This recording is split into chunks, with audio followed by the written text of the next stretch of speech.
महात्मा Gandhi national rural employment guarantee act है। देखिए, सबसे पहले एक चीज़ समझिए कि आपके देश का सबसे बड़ा प्रॉब्लम क्या है। आपके देश का प्रॉब्लम है छोटे और बिल्कुल बेफायदा कमाने वाले किसान, स्मॉल एंड मार्जिनलाइज्ड फार्मर्स है।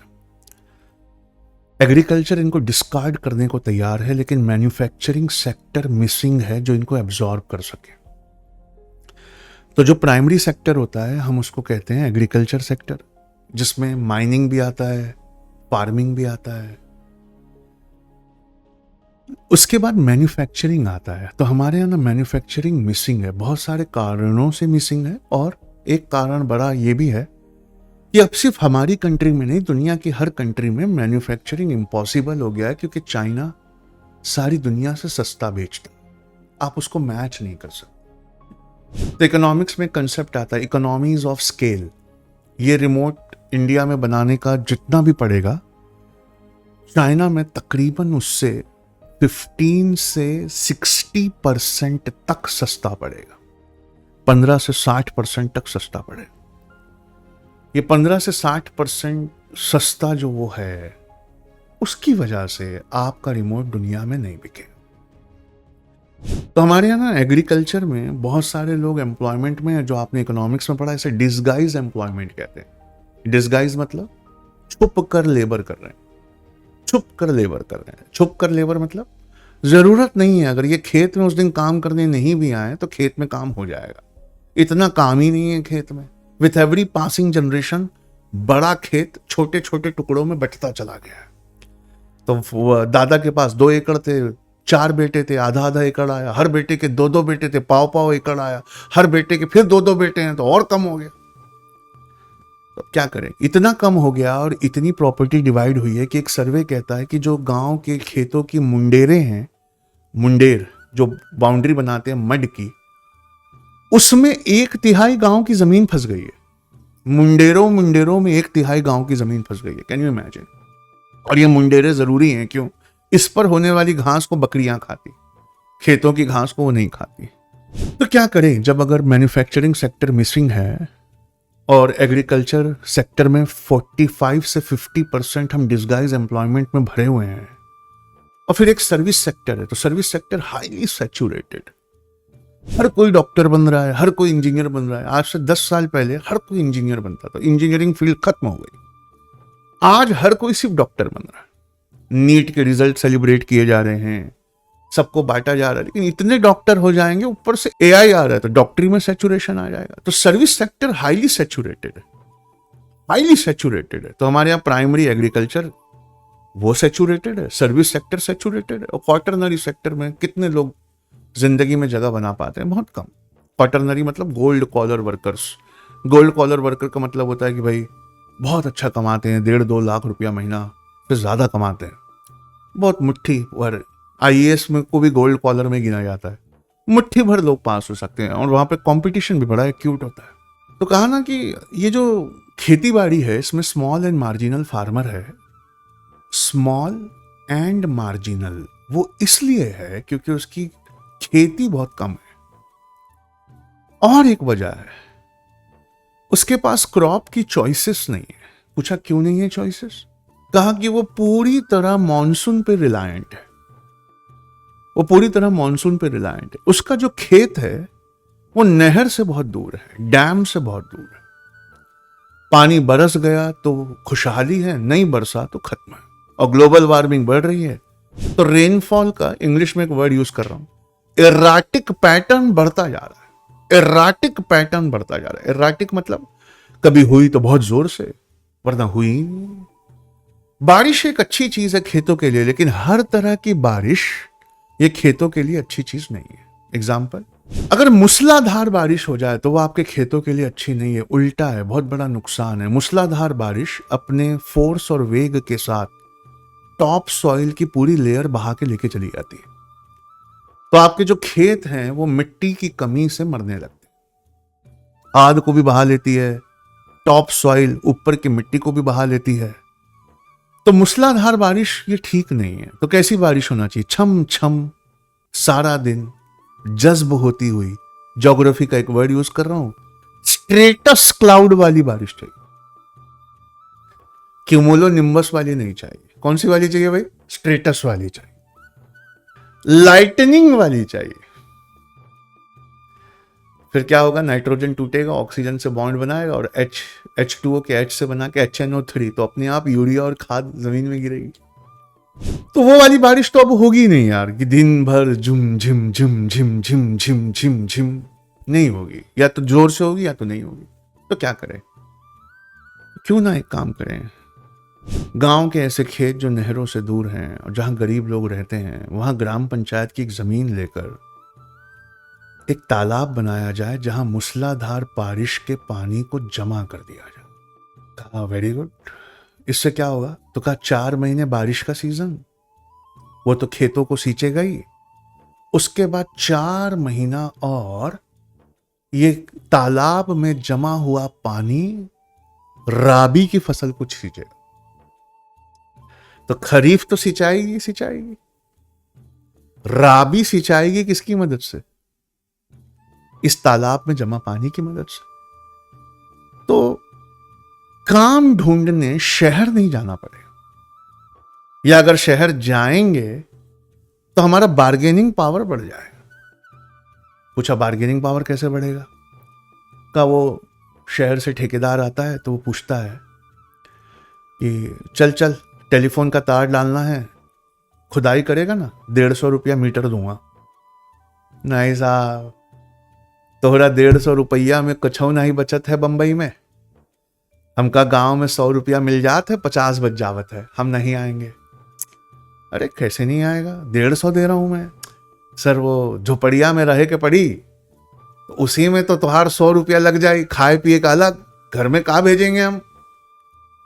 क्या अच्छा सुन, 200 ले लियो। नहीं साहब, या ना नहर का काम हो शुरू होता है और रोड भी पिच होवत है और ग्राम पंचायत की बिल्डिंगों बनत है, तो हमारे पास भरपूर काम है, हम नहीं आएंगे शहर। हमारी मेहरारू जोरू के पास लड़का बच्चा सब यही है, रहने को मिल जावत है, हम नहीं आएंगे। अरे मेरे बाप, 300 ले ले यार, मुझे बहुत जरूरत है। नहीं साहब, अभी तो 8 महीना तो कोई चक्कर है नहीं है, 4 महीना तो बरसाते बा। ओके, 4 महीना बाद तक के यही बांध का पानी है, यही नया नया जो तालाब बनल बा उसमें से हम ले ले। अब उनमें से जो गरीब किसान हैं वो टूट के 450 में चले गए। आप सोचिए, MG नरेगा के तहत जो अपने गांव की बंजर खेती को हमने खेत में कन्वर्ट किया, उसका पहला असर जिंदगी पे ये पड़ा कि फसल आई नहीं, अभी कुछ नहीं। उसका पहला असर जिंदगी पे ये पड़ा कि किसान का बार्गेनिंग पावर बढ़ गया। वो जाने से मना कर रहा है, वो कह रहा है कि मुझे गांव में ही इतना काम मिल जाएगा। और एक तीसरा असर पड़ा, जो स्मॉल एंड मार्जिनल थे और साल भर में 4 महीना ही खेती कर पाते थे, अब साल भर में 8 महीना वो खेती कर पाते हैं। तो 12 तो महीने ही होते हैं साहब, 12 में से 8 महीने हमार खेत हमको काम देवत है। और जब खेत में काम नहीं मिलत है, नजदीक में हम नहर और बांध और तालाब बनावत है। मतलब गांव थोड़ा सा फलने फूलने लगा तो इतना बड़ा एक एडवांटेज मिला जो आपको नहीं दिख रहा है क्या? जो शहर ओवर क्राउडेड हो गए हैं, जो शहर भीड़ से भर गए हैं, वहां अचानक अब भीड़ कम होने लगी। माइग्रेंट वर्कर्स काम की तलाश में आकर जो आपका रोड बनाते हैं, जो आपके बिल्डिंगें बनाते हैं, वो भीड़ अब कम होने लगी। जब भीड़ कम होने लगी तो जितना लेबर अवेलेबल है उसकी डिमांड बढ़ी, उनकी भी सैलरी में इजाफा। कैन यू इमेजिन कितना थॉटफुली इस प्रोग्राम को बनाया? तो क्या हम मेंस के आंसर में पहली लाइन ये नहीं लिखेंगे इंट्रोडक्शन में, there is no other program which has impacted the lives of the rural people as much as it has been done by MG NREGA. ग्रामीण आवासीय शहरियों के लिए, ग्रामीण शहरियों के लिए किसी और प्रोग्राम ने आजादी के बाद से आज तक इतना असर नहीं डाला जितना MG नरेगा ने डाला। जितना एमजी नरेगा ने डाला। सही है। अब इस बात को देखिए, मैं फिर से कैसे कहता हूं, 4 महीने की बारिश, घनन घनन घन घिर आई बदरा, दमक दमक ढूंढे बदरा के डंके। बदरा मतलब बादल, पानी बरस रहा है। 4 महीना घनन घनन घिर आई बदरा नहीं, पानी के लिए जमीन का कलेजा नहीं, जमीन का कलेजा, क्या वर्ड है यार ये, जमीन का कलेजा। पंजाब और हरियाणा वाले इतना खींच रहे हैं कि वाटर टेबल नीचे जा रहा है। तो क्या जिस इलाके का वाटर टेबल नीचे जा रहा है, वहां उसके ऊपर बना हुआ एक वाटर कंजर्वेशन लेक, क्या उस इलाके के वाटर टेबल को रिचार्ज कर सकता है? जमीन के कलेजे को भी तर कर रहा है। वाटर टेबल का रिचार्ज भी होता है तालाब बनाने से। 4 महीना बारिश के, 4 महीना तालाब के, 8 महीना खेतों में काम मिलता है। लेकिन और एक खूबसूरत चीज है, क्या? 4 महीना जो बचा हुआ है 12 में से, वो तालाब खोदने में जाता है। यानी राउंड द ईयर, पूरा साल आपको अपने ग्राम में, घर के पास ही काम मिलता। आपको अपने घर के पास ही ग्राम में काम मिलता है। इसे कहते हैं एमजी नरेगा। क्या कहते हैं इसको? MG NREGA. पहली लाइन इसके बारे में लिखना है, world's largest public wage program है ये।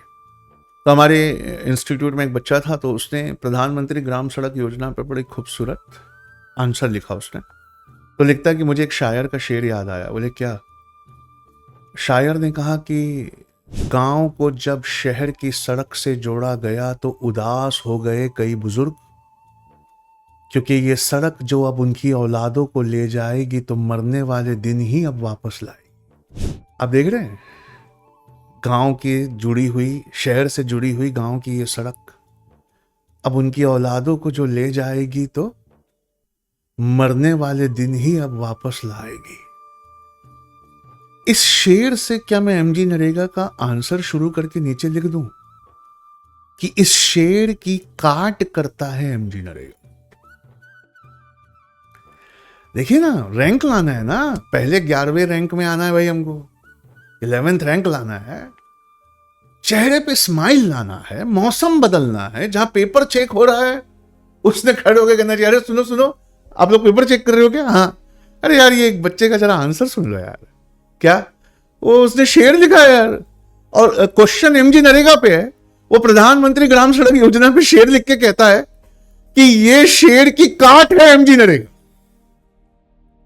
अब जितने लोग बैठ के पेपर चेक कर रहे हैं यूपीएससी में, सब स्माइल करने लगे और अपने पेपर को अब उस चश्मे से देखने लगे।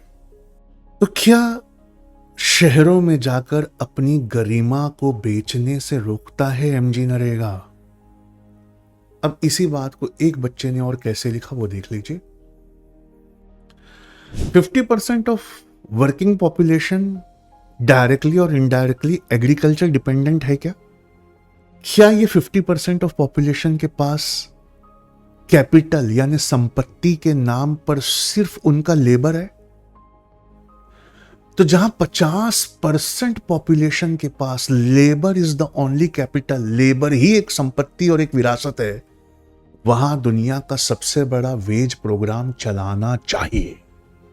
पैंडेमिक में जब लॉकडाउन बढ़ा तो भूखमरी से बचाने वाला अकेला सेफ्टी नेट एमजी नरेगा। जब पैंडेमिक था तो शहर बंद, लॉकडाउन, दुकानें बंद, गांव की तरफ पैदल जाना पड़ा था वापस। याद है आपको वो सीन? बंबई से पैदल गए थे भाई गोरखपुर। गोरखपुर के लोगों ने क्या किया? अपने गांव के लोगों को बगीचे में रखा, कहा 15 दिन यहीं पड़ा रहे, बीमार नहीं पड़ा तो गांव खोलेंगे हम। उनके घर वाले खेत में खाना पहुंचाते, वो खेत में खाते और 15 दिन खेत में रहते, उसके बाद उनको गांव में आने दिया जाता। वारे एमजी नरेगा की जो सबसे इंपॉर्टेंट चीज है वो ये है कि पैंडेमिक के वक्त ये वर्ल्ड का सबसे बड़ा सेफ्टी नेट था। लिख लीजिए इस बात को। जैसे जैसे शहरों में मंदी आती है वैसे वैसे गांवों में एमजी नरेगा की डिमांड बढ़ती है। इंटरव्यू में ये क्वेश्चन पूछेंगे कि अगर आपको ऐसे डिस्ट्रिक्ट का डीएम बनाया जाए जो डिस्ट्रिक्ट सूखे इलाके में यानी वाटर शेड में आती है, तो एज अ कलेक्टर आप सबसे पहले क्या काम करेंगे? तो क्या हमें ये जवाब देना चाहिए कि सर अगर रेन शेडो रीजन की डिस्ट्रिक्ट का मुझे कलेक्टर बनाया जाता है तो मैं ये इंश्योर करूंगा कि एमजी नरेगा के तहत 60% 60% काम वाटर कंजर्वेशन पे ही होना चाहिए?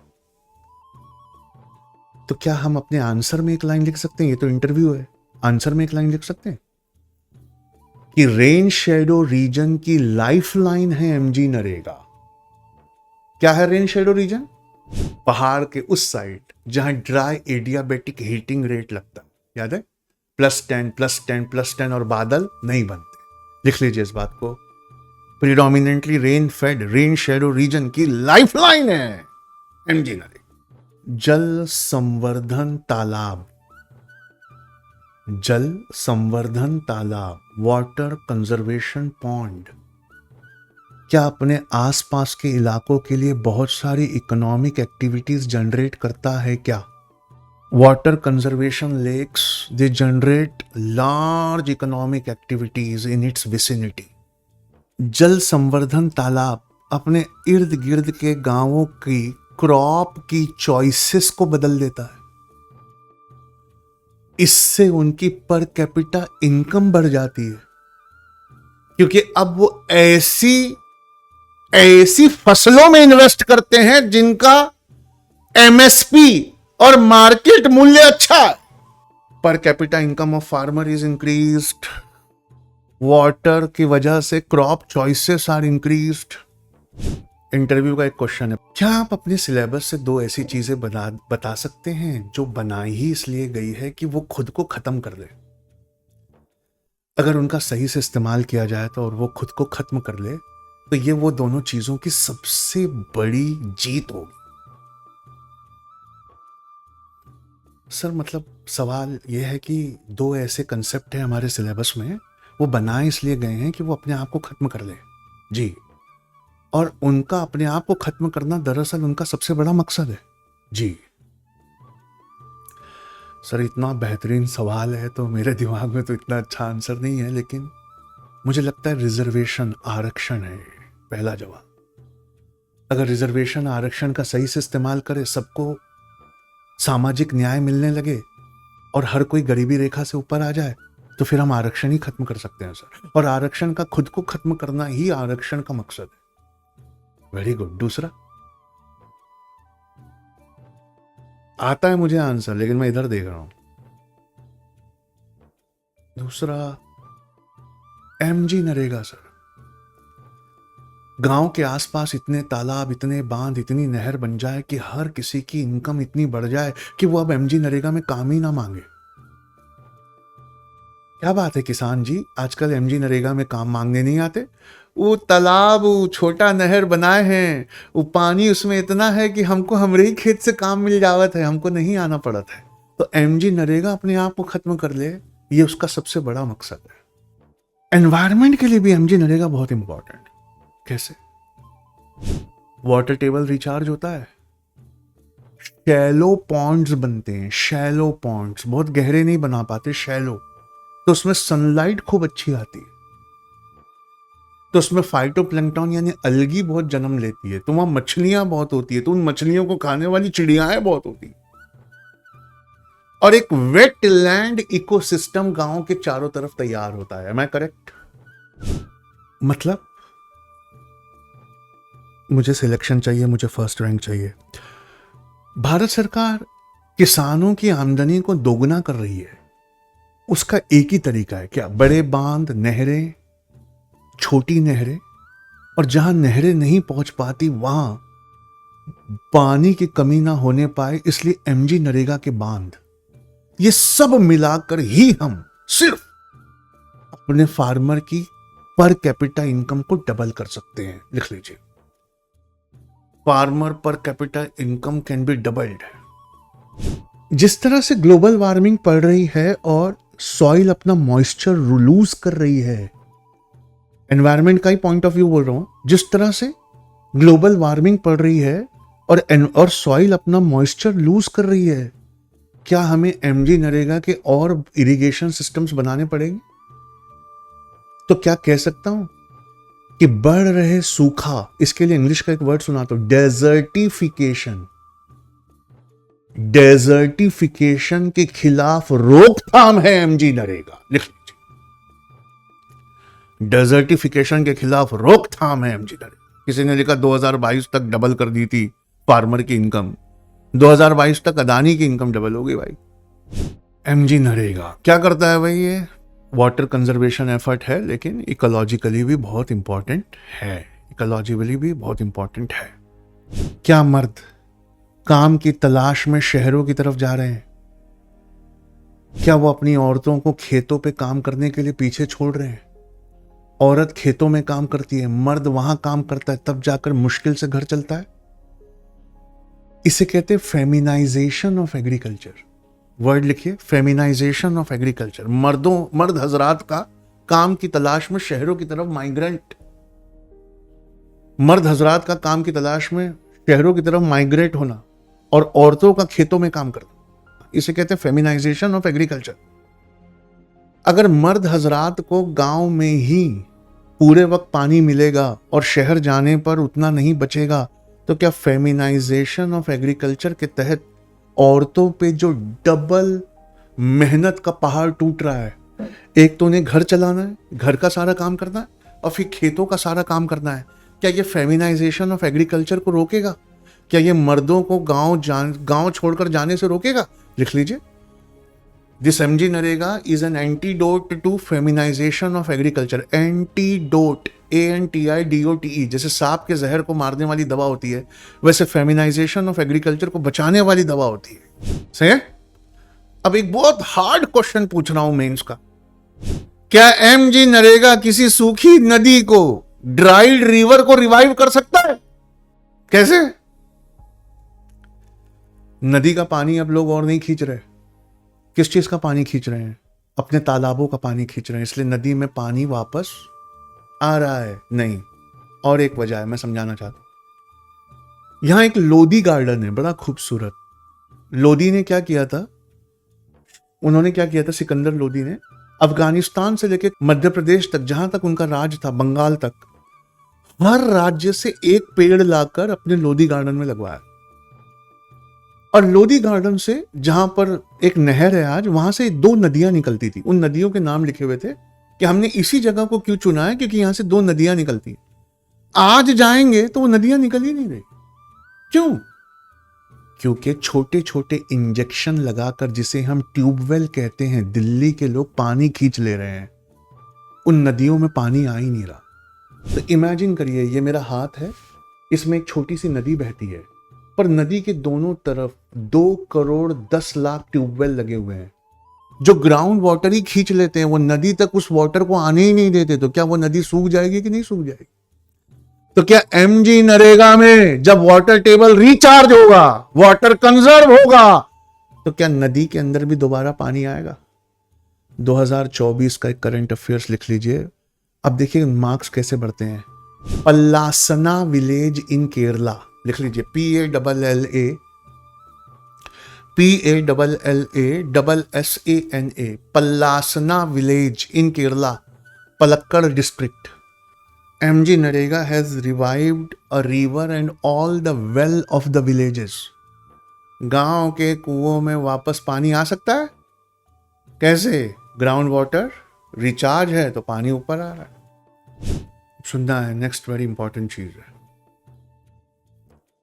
बुंदेलखंड जो मध्य प्रदेश और उत्तर प्रदेश की बाउंड्री के पास है, क्या वहां के लिए ये सबसे बड़ा वरदान है? लिख लीजिए, in the drought stricken. Drought stricken मतलब जहां पर बहुत सूखा पड़ता है। Bundelkhand region of UP and Madhya Pradesh, drought stricken. Bundelkhand region of Uttar Pradesh and Madhya Pradesh, there are so many villages.